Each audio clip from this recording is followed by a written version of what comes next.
sa penin tunin ko phat sot pi zo ka video han ve zo se ki pa tu kan se uvin tunin ko kan se nom chele tu ong thong ding date 3 May 2024 ni le hon KSO Delhi NCR makai na noya Delhi le kem vela so piule nau te zo se to Jantar Mantar protest ai lo le black annual kiti kum khat len na gal hong ki pat na kum khat len na ai lo le e ho meilhei te ni chung wa gal in bo khum nau kum khat na chi observe bol likitin he ji chun Delhi le kem vela so piule nau nu le pa simlai hian na tong hian service bol hi zong le i bon chang ke wa hi chi ni khu ni a hi i bon chang ke wa off la thei then ke la so ke wa hi chi ni khu le hin e ho i lung hiam nau e lo le lung nat nau mei lei ten e bol nau cho he vet sa na protest ki bowling hin i ji chun na bon chang ke uvin hong ki gong so ke uvin lang off yong hin ki la so ke di min jong tim na ken nei win hi chu le hi chi ni khu le hin mi atam thei chana i hung so ke wa aji chu hi chin ko le hin me thei igal mi teu zong hi in mo zong ki go na sa ta nei uvin hi ji chun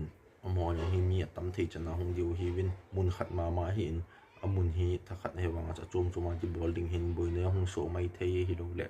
e pi yang hung mai thei hin e ho yang mi atam thei chana i lung thai lo nau ve sa na chu ki phin nei nei diu media ho ahong ki mu thei ne mi tam na thei chana ki khop diu ji chun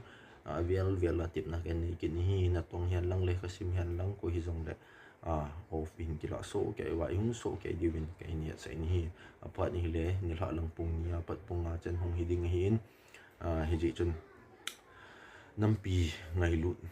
na nei zo se ku ki zo cha te zo se de le kem vela zo se hung pan so ke diwin tim na ken nei win hi chule hi chin ho le hen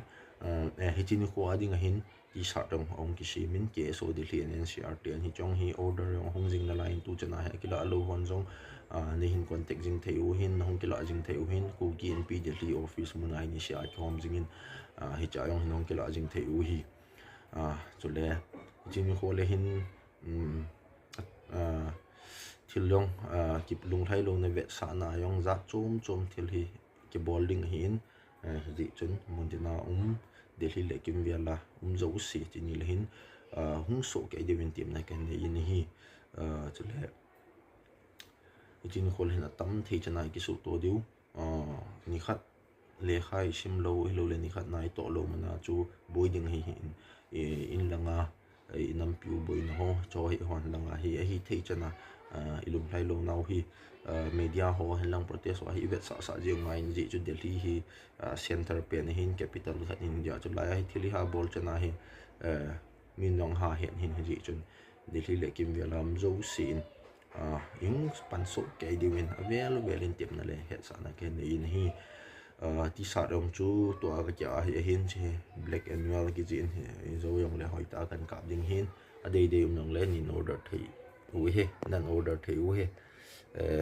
video ve zo sin na bon chau chunga ki pa tu kan se ye